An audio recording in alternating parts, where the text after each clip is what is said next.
नमस्कार, मैं doctor Sunita Meena, arts college Alwar से। अभी हमने इससे पहले वीडियो में संसदीय राजनय को समझा था कि संसदीय राजनय क्या है, संसदीय राजनय की प्रकृति क्या है, संसदीय राजनय की विशेषताएं क्या हैं।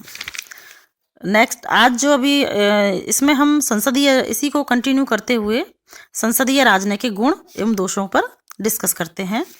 तो सबसे पहला विशेषताओं में हमने देखा था कि संसदीय राजनय बहुपक्षीय होता है, संसदीय राजनय में गोपनीयता के स्थान पर खुलापन होता है, संसदीय राजनय में निर्णय सदैव बहुमत से लिए जाते हैं तथा संसदीय राजनय के विकास के फलस्वरूप छोटे और अल्प विकसित देशों का महत्व बढ़ गया है।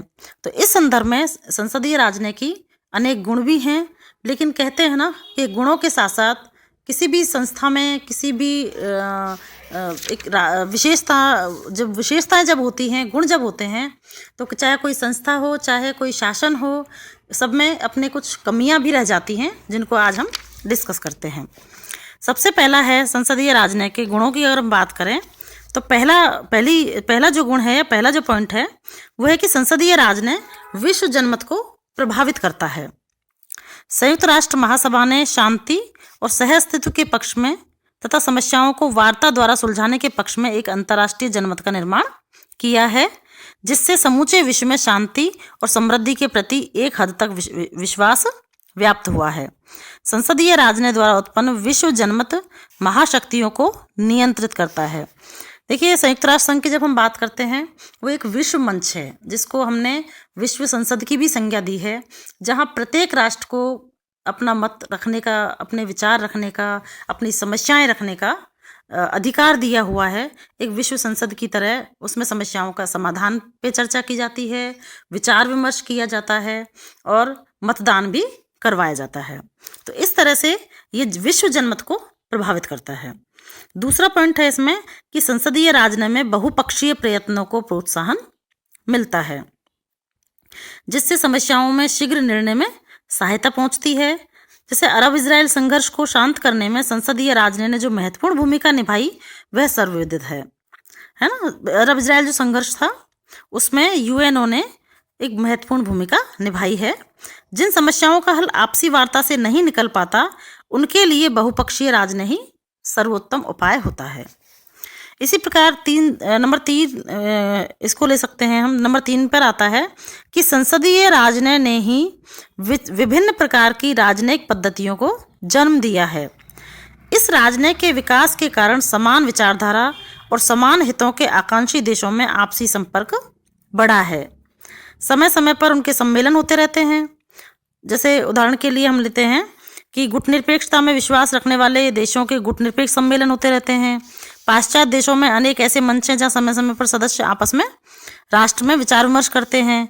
इस प्रकार के राजनय को हम परामर्शात्मक राजनय कह सकते हैं। संसदीय राजनय ने यात्रा राजनय को भी बढ़ावा दिया है। साथ ही संसदीय राजनय ने संयुक्त राष्ट्र संघ महासभा को एक प्रकार की विश्व संसद बना दिया है तथा 1979 में स्थापित यूरोपीय संसद भी संसदीय राजनय की बढ़ती लोकप्रियता का प्रमाण है। देखिए, बहुत सारी विशेषताएं हैं इसमें। विश्व संसद की बात आ जाती है, विश्व जनमत की जहाँ तक बात आती है ना, अंतर्राष्ट्रीय समस्याओं के समाधान का एक मंच हमें मिला है। लेकिन फिर भी अभी हमने डिस्कस किया था कि कोई भी संस्था, कोई भी मंच, कोई भी सरकार, कोई भी शासन व्यवस्था जिसमें कुछ विशेषताएं होती हैं, जिनके अपने कुछ गुण होते हैं, लेकिन साथ में कुछ कमियां भी होती हैं। तो संसदीय राजनय के जो दोष हैं वो क्या हो सकते हैं, जो हम यहाँ देखने का प्रयास करेंगे किस प्रकार हो सकते हैं। तो संसदीय राजनय के दोष क्या हैं। पहला तो यह है कि संसदीय राजनय पर्दे के पीछे जो दांवपेच खेलता है उसमें राष्ट्रों के आपसी विश्वास को धक्का पहुंचता है और एक दूसरे के प्रति संदेह का वातावरण विकसित होता है। शीत युद्ध को बढ़ावा देने में संसदीय राजनय का बड़ा योगदान रहा था। शीत युद्ध, जिसको हम सब एमए के बच्चे हैं, सब जानते हैं कि अमेरिका और यूएसएसआर अमेरिका और सोवियत संघ के बीच बहुत लंबा चला था, जिसमें पूरे विश्व को 2 भागों में बांट दिया था। एक तरफ पूंजीवादी व्यवस्था, एक तरफ साम्यवादी व्यवस्था। तो इस तरह से कई बार क्या होता है कि इस तरह का वातावरण पैदा हो जाता है कि पूरी विश्व में हम कहें ना कि शांति के लिए जो चीज़ बनाई गई है, लेकिन कई बार अशांति, शस्त्र वाला युद्ध नहीं होता, लेकिन मानसिक रूप से अशांति जो है वो पैदा हो जाती है। इसी प्रकार नेक्स्ट पॉइंट हम ले सकते हैं कि संसदीय राजनय ने संयुक्त राष्ट्र महासभा को राजनीतिक अखाड़े का मंच बना दिया है, जहां प्रत्येक राष्ट्र अपनी वैचारिक तथा राष्ट्रीय श्रेष्ठता के प्रदर्शन में लगा रहता है। देखिए, कई बार अपन क्या कहते हैं कि जिसकी लाठी उसकी भैंस। तो जो शक्तिशाली राष्ट्र हैं वो कभी कभी यूएनओ की जब हम बात करते हैं तो कहीं ना कहीं उनका प्रभाव यूएनओ में देखा जा सकता है, उसके फैसलों में भी देखा जा सकता है कि कभी कभी अमेरिका की दादागिरी भी चलती है, कभी कभी स्थायी जो राष्ट्र वीटो पावर भी अपने आप में यूएनओ के फैसलों की कमजोरी का प्रतीक हो सकती है कि अगर बहुमत से कोई निर्णय लिया है, लेकिन वीटो पावर 5 जो देश हैं, स्थायी देश सदस्य, अगर वो सहमत नहीं हैं तो वो फैसले एक तरह से अपन ये कहें कि वो फैसले लागू होने में बहुत प्रॉब्लम आती है या नहीं हो पाते हैं। तो ये भी इसका एक दोष है कि संयुक्त राष्ट्र संघ महासभा को राजनीतिक अखाड़े का मंच बना दिया है। तीसरा है कि संसदीय राजनय खुला राजनय है, अतः खुले राजनय के लगभग सभी दोष इस राजनय में आ जाते हैं। अनेक अवसरों पर संसदीय राजनय समस्याओं को उल्टे अधिक उलझा देता है, जिससे विश्व में तनाव की वृद्धि होती है। साथ ही संसदीय राजनय से गुट राजनीति और क्षेत्रीयतावाद या क्षेत्रवाद को बढ़ावा मिलता है। महासभा की मतदान प्रक्रिया और वहाँ के राजनीतिक दांव पेचों की दृष्टि डालें तो हम यही देखते हैं कि इस विश्व संसद में विभिन्न गुट बने हुए हैं और फलस्वरूप सारे विचार विमर्श गुट प्रतिबद्ध स्थिति में लिए जाते हैं। अर्थात जिस प्रकार राष्ट्रीय स्तर पर गुट होते हैं और प्रत्येक गुट का अपना हित होता है, उसी प्रकार विश्व राजनीति में या अंतर्राष्ट्रीय स्तर पर भी देशों के अपने अपने गुट बने होते हैं और सारे विचार विमर्श उस गुटबाजी अपन जिसको कहें या गुट प्रतिबद्धता को ध्यान में रखकर लिए जाते हैं। ये भी इसकी एक कमी है। नेक्स्ट है कि संसदीय राजनय एक प्रकार से प्रचार राजनय अधिक है, क्योंकि प्रत्येक गुट अपने भाषणों, मतदान आदि के द्वारा अपने विरोधी को नीचा दिखाने और अपने हित का समर्थन करने के लिए प्रयत्नशील रहता है।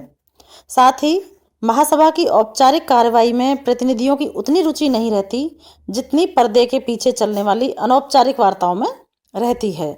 अनौपचारिक वार्ताओं में लिए गए निर्णयों को सुंदर शब्दजाल में महासभा के पटल पर रख दिया जाता है और यही संसदीय राजनय बन जाता है। अर्थात महासभा की औपचारिक जो कार्यवाही है उसमें जो सदस्य जो हैं महासभा के जो सदस्य हैं वो उतनी रुचि नहीं लेते जितनी कि अनौपचारिक वार्ताओं में भी। देखिए, अंतर्राष्ट्रीय राजनीति की अगर हम बात करें तो सबसे पहली जो चीज़ आती है वो आती है राष्ट्रहित, है ना। तो इसमें क्या है कि कई बार देश जो है वो अंतर्राष्ट्रीय हित की बजाय या दूसरे देशों के हित की बजाय ये देखने का प्रयास करते हैं कि हमारा हित किसके साथ है, अर्थात राष्ट्र का हित किसके साथ है। तो चाहे वो संधि समझौते हों, चाहे वो वार्ताएं हों, चाहे वो राजनय हो, हर देश अपने हित को ध्यान में रखते हुए भी ही फैसला लेता है, वार्ताएं करता है, चाहे वो औपचारिक रूप से हो और चाहे वो अनौपचारिक रूप से हो।